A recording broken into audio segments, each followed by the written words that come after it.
சரி bro, Russia discount ப்ரைஸில் நம்மளுக்கு ஆயிலை கொடுத்துட்டு இருந்தாங்க. இப்போ திடுதிப்புன்னு நாம அந்த ஆயிலை வாங்காமல் வெனிசுவேலா கிட்ட இருந்து அமெரிக்கா கிட்ட இருந்து வாங்கணும் வைங்க.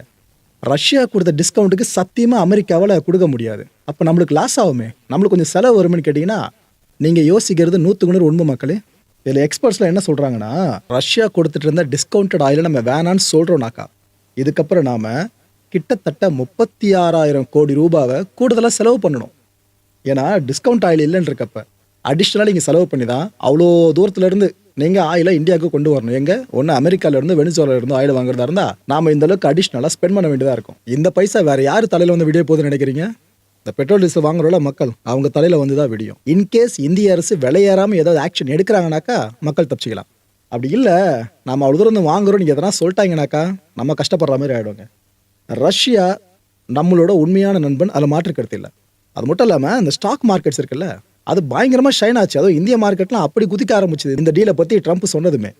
ஆனால் மார்க்கெட் ரிவர்ஸ் ஆகிற நிலைமையும் ஏற்படலாம். இன்கேஸ் ரஷ்யா இப்போ சொன்னாங்க பார்த்தீங்களா, இந்தியா என்ன எங்கிட்ட அஃபிஷியலாக சொல்லுங்க அப்படின்ட்டு, இது போல் இழுபறி தொடர்ந்துச்சு அப்படின்னா மார்க்கெட் ரிவர்ஸ் ஆகிறதையும் யாராலையும் தடுக்க முடியாது. இந்த யூரோப்பியன் யூனியனோட ஒப்பந்தம் இருக்குல்ல, சமீபத்தில் FTA சார்ந்த ஒரு பெரிய அனௌன்ஸ்மெண்ட்டை விட்டுருந்தோம் பார்த்தீங்களா, இது அமெரிக்காவுக்கு ஒரு அழுத்தத்தை ஏற்படுத்தியிருக்கலாம். அதில் மாற்று கருத்தே இல்லை. ஏன்னா நாம் ஒரு பெரிய மார்க்கெட் இந்தியா நினச்சிட்டு இருக்கோம். சடனாக EU உள்ள பூந்துச்சுன்னா நம்ம என்ன பண்ணுறதுன்னு அமெரிக்கா ஆட்டோமேட்டிக்காக முன்னாடி வந்து அவங்க புஷ் பண்ணி இந்த டீலை ஓகே பண்ணுற மாதிரி வச்சிருக்கலாம். சீனாவை சமாளிக்க அமெரிக்காவோட உதவி நம்மளுக்கு எப்பவுமே அத்தியாவசியம்.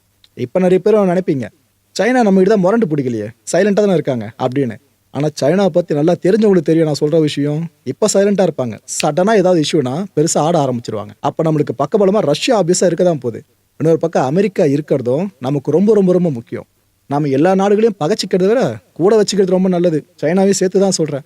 ஆனால் சைனா இதே மனப்பான்மையில் பார்ப்பாங்களான்னு கேட்டிங்கன்னா, டிராகனும் யானையும் சேரணுன்ற ஆசை எல்லாருக்குமே இருக்கும். ஆனால் மியூச்சுவல் பெனிஃபிட்டாக சேரணும்ல, அது நடக்கணும். அது செஞ்சுட்டாக்கா சிறப்பாக இருக்கும், அவ்வளோதான்.